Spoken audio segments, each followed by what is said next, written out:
because you got into 4 a little early, that's why you got into 5 early. We'll work on those next time. All right, just connecting the dots here. Use the curving. Mid-track, looking right. Arc it. Back left. That way you carry brake through 7, down to 3rd gear. Look for the exit. Now let's go here, Rick. Build the speed so that way you can stay on the brake a little longer into turn number 8. Notice my brake lights for a ways into it. That way I'm able to stay to the right side. All right, now looking left. Thinking about turn 10. Let's get a good clean lap here. Square it up, brake before the 1. Look through the radius. Look for that exit. The laps I've seen, you've been getting through turn number 10 pretty well. Full throttle, use up the gear, get right to my bumper here.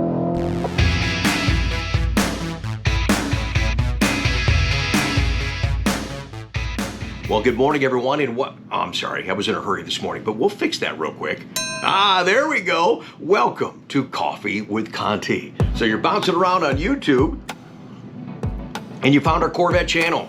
We have some great conversations. We share amazing experiences, mine and yours. We talk about this product.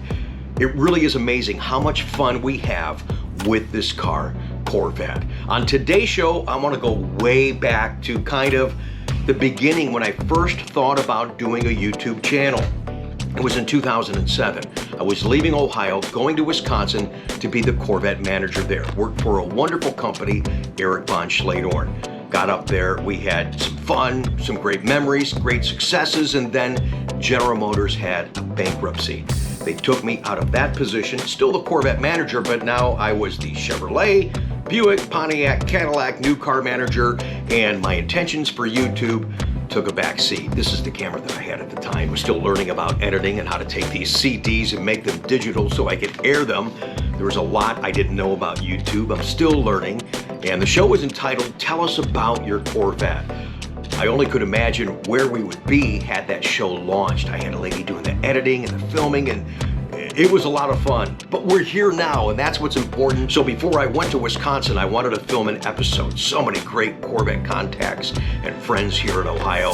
My friend Dennis invited me to his basement. Now, you guys know I have an extensive Corvette Diecast memorabilia collection. Only a fraction of what you see on the channel. I wish I could display it all. But my friend Dennis's collection is massive. In fact, it takes up his entire basement. Now, this is back in 2007 when we filmed it. I only could imagine what that collection is now. And I feel bad because up until now, Dennis has never seen the footage that we shot. Of course, the technology is not of what we have today. So I hope you enjoyed what we captured. It is very raw from 2007 in Dennis's basement. It is his Corvette collection and then some on today's Coffee with Conti. Welcome, everybody. This, what you're about to see, is going to be that enthusiasm and pride unlike anything you probably have ever seen. And I'm excited to be able to share it with you, so let's go downstairs and see what this is all about. I haven't seen this in so many years. I can't believe how it's just grown. It's like rabbits. And Dennis, thanks for having us down here and being able to share this with everybody. I was just, I'm amazed beyond belief. I really, truly am. A lot of people say they'd like to see it, but I've always been hesitant about just letting everybody in. But it's like, if you've got it, you know, it's kind of a shame not to share it after you've gone to the trouble of doing it, you know.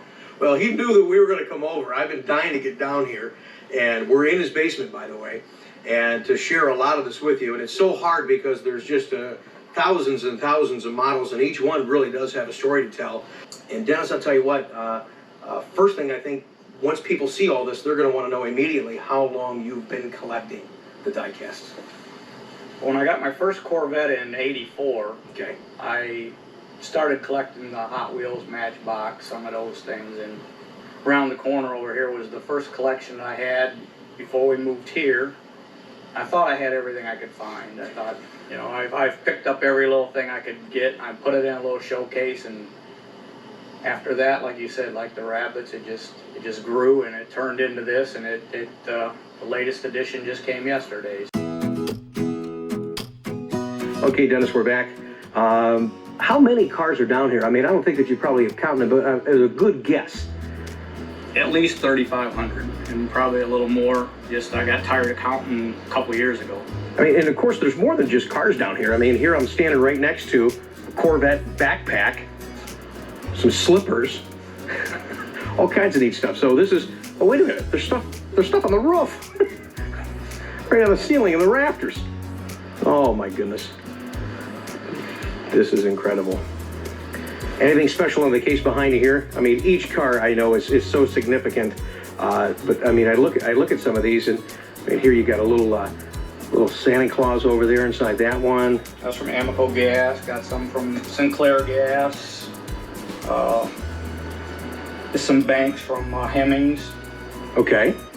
Little trailer sets down there. Black one here, yeah. And trailer sets from Sears, and they're a Christmas edition. Look at those little micro machine ones. Oh my gosh. Hey, look at a little Corvette Conti card in there. Yeah. God bless you. Well, kind of went good with the convertible set in there, so I thought it was a good way to show off both of them. Oh, fantastic. Yeah, I love the free advertising. Thanks, dude. Right up. Those are amazing. The little yellow one in the corner over there, the little 55. Yeah, that's different. I found that at a flea market in Florida. It's made in England. The thing's heavy as a rock. It's not one of the normal ones that you'd find of the English make. And I've never seen another one like it in the time of collecting and all the toy shows and swap meets I go to. So how much you pay for that one? $20. $20. So I didn't tell him that I'd never seen one, and I kind of got him down a little bit. Look at some of these big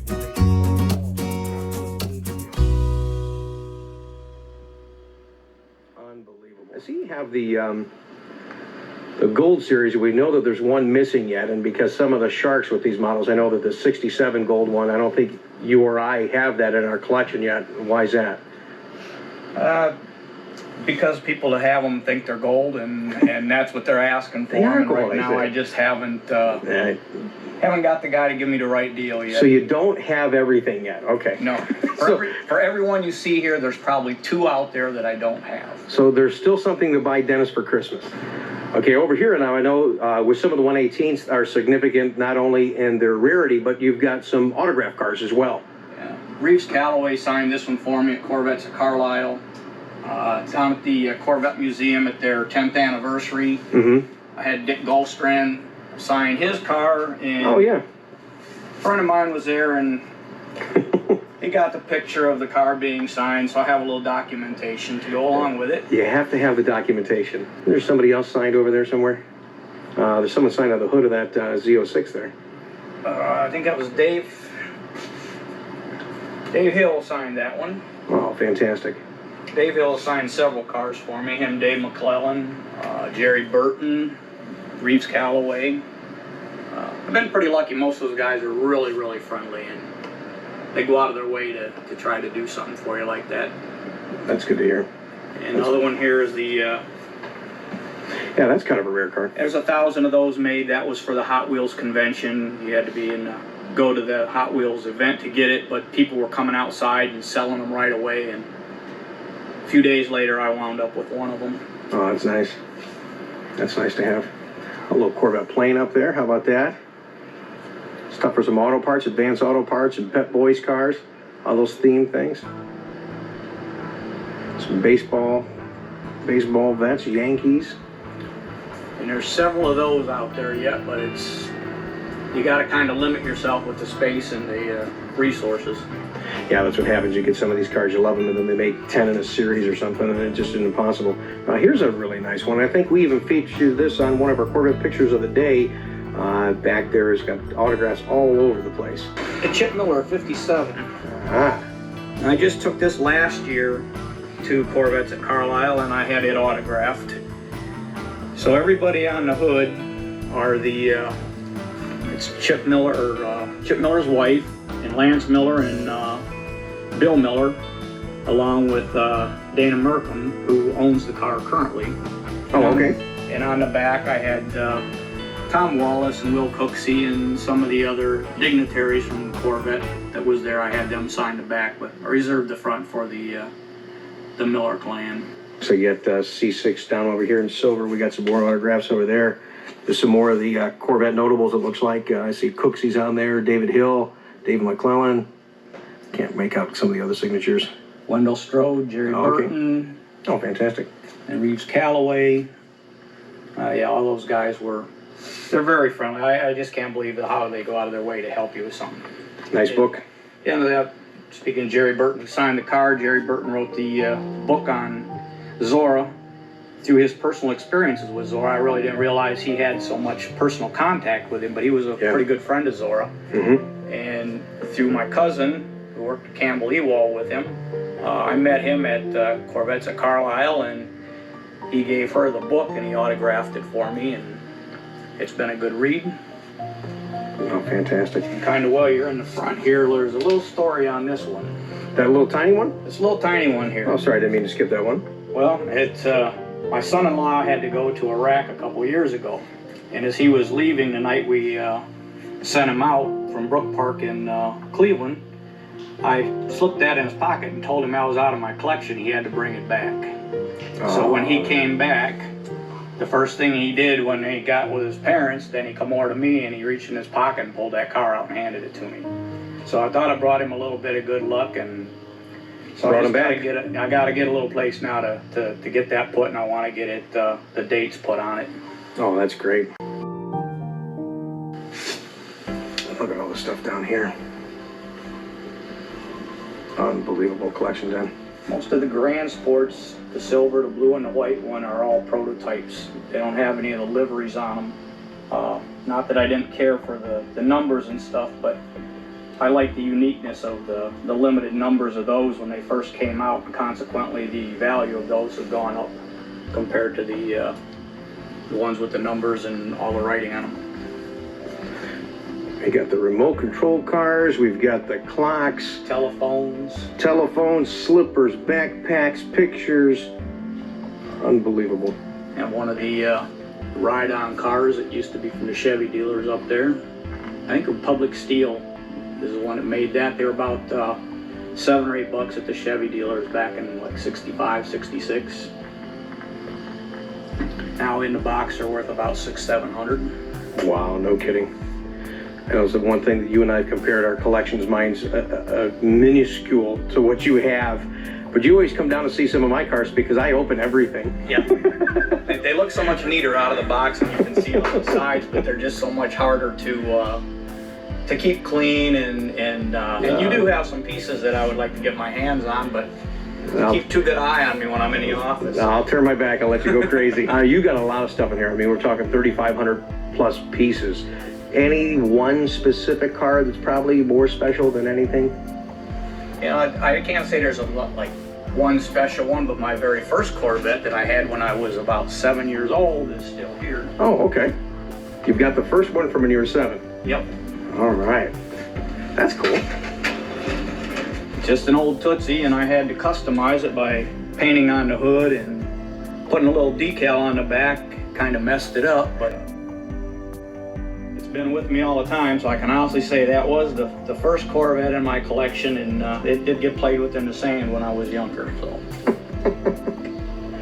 I think behind you there, I think it was the case. You said at one point, once you had that case filled up, you felt like you had them all. that was the original collection, and you can see it only went to the C4s, and I really felt that I had about everything I could find at the time, and I was pretty pleased with that. That hung on the TV room wall for a while, and then everything else just blossomed afterwards. It was just a little hard to try to think how to put it in. It was, as the collection grew, you just run out of room, so then things lost the order that they might have had, but You've been collecting all these years, so what are you going to do now? I mean, at one point, I laugh because at one point you said you were done. And you got sick of chasing the same model in 10 different colors, but yet you saw this and I like that and oh, I like that. And it's an addiction. And we're big kids that'll never grow up, and there's nothing wrong with that. But I mean, is there a break point for you somewhere? my wallet, pretty much. I think that's damn near broken by looking at everything. Right now it's just specific colors or models or something like that that really catch my eye, where before I had to have everything I seen. Now I can kind of walk by one and say I don't really need that one today, and do you I can let it go. Do you cringe when you walk by one that you didn't get, that you know you didn't have? And I even if I see one that I know I don't really need today, I still think, man, I sure wish I still had it. You know what I mean?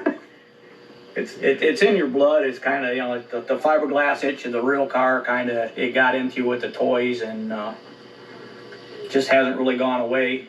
When the museum had their grand opening, we went down for that, and the little Grand Sport and the little red car there, those are the actual little cars that run up the side of the Corvette pinball machine. If you've ever played that. Oh yeah, one, absolutely. Two cars that race up the side of it. Yeah.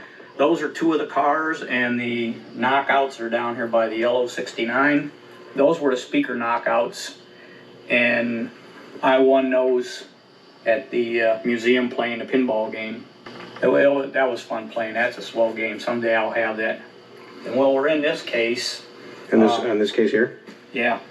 Zora and Effie Duntoff signed that car for me in... Oh, that's wonderful. In Carlisle. They were some great people. Very friendly people. Effie she went out of her way for, you know, just being the wife kind of, but she really went out of her way to be nice. At the opening of the museum, Zora signed that one for me. Oh, that's great. I have another one someplace. You go to quite a bit of events. I mean, how many events a year do you think you go to? I usually try to make it to Carlisle every year for about the last 22, 23 years. We've been to the opening, the 5-year and the 10-year reunions of the museum. Been to a Fun Fest, plan on going back there. Never been to Bloomington, but that's on the list of where we're gonna go here shortly. Now, we're down in your basement, and you know, a lot of people are going to look at this beautiful collection. Just amazing effort, incredible amount of money, and years of tenacity and pride into this. I mean, have you ever had a problem with flooding or anything of that nature? Knock on wood. All right. Right there. Knock 3 times if you want to, brother. Now, that was our backyard at the time looks like a lake, but when we bought the house, it looked that way. And when I seen there was no water in the basement, I said, this is the house. So. All right, let's go down this way to the left over here. You've got another beautiful area. If you lead, I'll follow. Seeing this live is just really remarkable. And Dennis probably said it best. It's hard even from taking pictures or video to really focus on one car because there's so many. But then all of a sudden your eyes are drawn to something. You're like, oh, look at that, or look at that one. You know, here you come down, there's this beautiful chromed. That's a bank. Oh, that's a bank? Oh, yeah. That's nice. Even got a C4 chamois case back there. I don't remember where I got that. I think that was like at a Big Lots or someplace, but I'm not so sure today. I might have picked up some of these things like the erasers and things. I think I would have used the room for something a little different, but don't really feel like getting into cases and taking the stuff out. Anything of, I mean, my goodness, they're all valuable, but I mean, is there one car that's probably worth more than anything else or pretty close to it? As far as what it costs, probably the C5R racer down here, but... Oh, okay, let's go see. Let's see the money car. The little guy right there. Oh, that's huge. But the detail is just fantastic. Right now, it's not actually setting on tires. The little jacks are out through the floor pan and setting on the jacks. Yeah. Oh, that's cool. But I like the race cars. They just don't seem to make enough of the race car versions. So. Well, yeah, and I think that's important too. I think a lot of guys forget that if it wasn't for guys like Zora and the racing heritage, you know, for guys like me that's in the retail side of things, we wouldn't be where we're at now. Right. These big models, oh my goodness. All still in the box. And the ITC there, that is an original issue from around 1955, the black box there. Is it really? It is really in nice shape inside. A lot of people say, you know, it's a shame to have all these toys and you never get to play with them. You know, they'd see us at the store, you'd run into people and they'd say, oh, you getting that for you? Or, well, you know, for the kids. Well, it was always for me. And another one sure is done in red. Most all of them were done in red, but they did do 427 of them in black. So I thought if I was going to take something that's a little on the pricey side, I would get the black one. Wow. The turn signals work on that, the backup lights, the horn, the bright lights work on it. I don't know if it's gonna open here.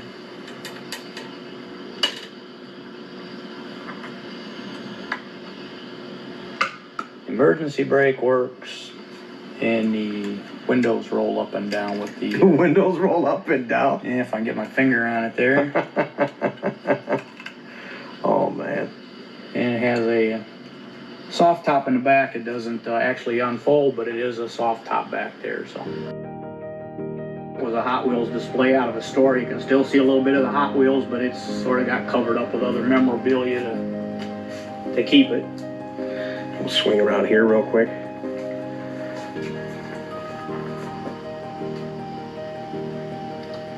Ladies and gentlemen, we could sit down here all night long and talk about each and every one of these cars. See what I mean? And every one is an interesting story. Here's a neat one over here with the Barbie vet, and I know that your local club is called Ultra Vets, so I'm surprised somebody hasn't tried to take that from you yet. There's a Barbie Ultra Vet. Well, being the president of the club, it's kind of like I got a little control over it. I see you got it. All right, that's good.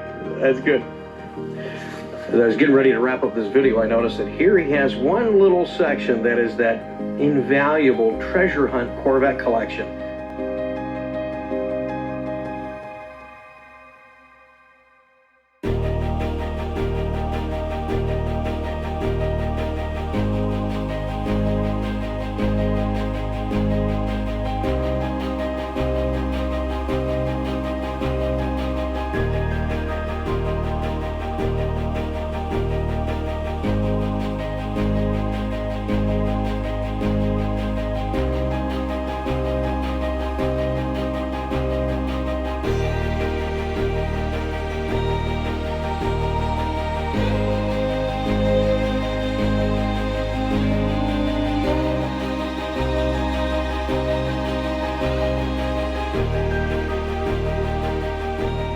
Well, there you go, guys. The first video I filmed for what was going to be my YouTube TV show, Tell Us About Your Corvette, that never got off the ground.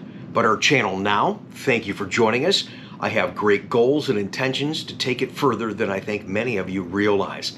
Your support means a lot. Thanks again for joining us. And how about Dennis's collection? Oh my gosh, is that crazy? Isn't that fun? Dennis, I hope you're doing well, man. I look forward to seeing you again soon at a Corvette show and taking a peek in that basement and see what new things you've added, because you're just like me. You don't have room for it, but I'm buying it because I don't have that. Hey, coming up Tuesday on this channel, so make sure you subscribe. You hit the bell notification, you thumbs up this video, make the comments, all that YouTube doodah stuff. Tuesday on this channel, kind of a Tech Tuesday, I did do a modification to my car. We shared that with you guys, and I wish I had it already. I actually ordered another mod that many of you are going to want to do, especially if you have the color car that's going to work with this mod, and it only costs $12. That and more coming up Tuesday. Have a great weekend. Thanks again for watching.